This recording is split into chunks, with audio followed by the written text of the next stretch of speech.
Hi, Lead Southeast. This is Deandra Lockett. She is a graduate of Lead Academy High School. She graduated in 2015, and she's going to help you better understand the living bucket based on her experience. So, introduce yourself. So, like you said, I'm Deandra. I go to Middle Tennessee State University. I'm a senior and I finish in December. Woohoo! So, Deandra wants to talk to you all about the living bucket, which is super important to consider as you develop a college list. And she's going to explain why the living bucket is so important. Okay, so when you come into school as a freshman, the main things to know is to be involved. And you aren't really going to be involved if you're not on campus. So there's organizations, events on campus, and just being near your friends or the friends that you will make on campus. So is it easier to get involved and make friends on campus if you live in the dorms? And if that's the case, explain why. Yes, if you live in the dorms, you're kind of put in situations where you have to interact with other people versus like an apartment where you have your own space and you want to be to yourself. And it really is good to be outgoing when you come into school as a freshman because you kind of be put in situations where it's new, the people are new, and you just have to like learn your surroundings basically.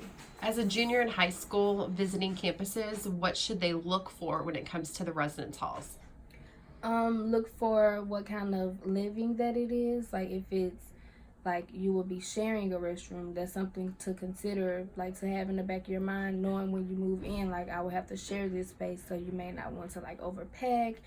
Or if it's like going to be just you and a couple other people, you can like like know what you're getting yourself into versus like not knowing anything, and ask to tour the dorms, like the actual room, so you can see like how much space you will have, and stuff like that. Do you have a say in whether or not you share a bathroom with one person versus the entire floor? And do you have a say in whether or not you have one roommate or you're more in a suite style to where you have multiple? Like, how do you figure out what the dorm features offer?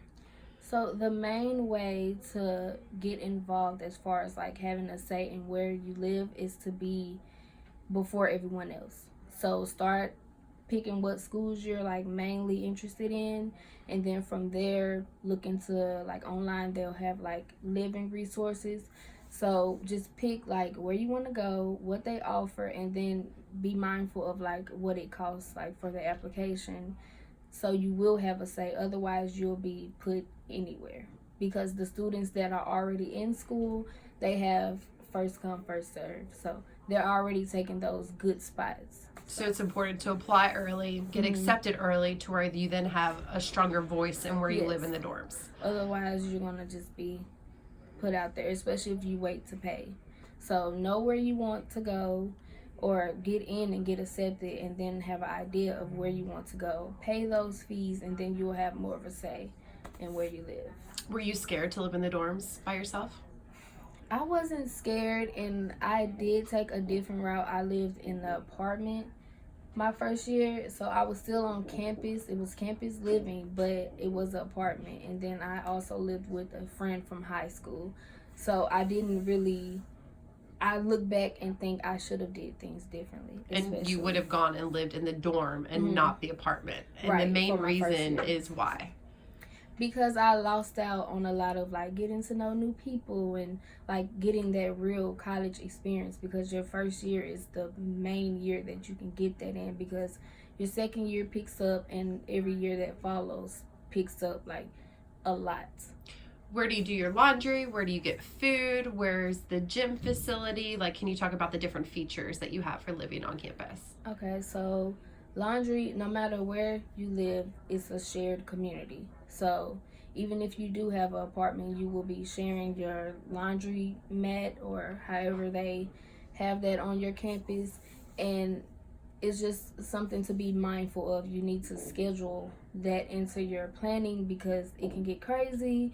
Sometimes you can leave your clothes and someone else, a complete stranger, will touch them, will move them, and will probably put them somewhere where you can't find them.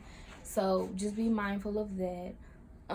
As far as the gym, different campuses have them in different places, but as a student, that should be free for you. And if you bring a guest, it should be for a low fee, just because you're a student. Eating on campus is not hard at all. You'll probably have a meal plan, and I don't remember what mine was to talk about it, but we had like flex bucks and then like actual money and then a cafeteria to actually eat at. So I'm sure that's available on different college campuses. Yeah, what else did you Do you say? need a car if you live on campus? You don't need a car because they kind of make it to where everything that you would need, especially as a freshman, is accessible to you on campus. But as far as moving out of state, that is something to consider. Great. Thank you so much.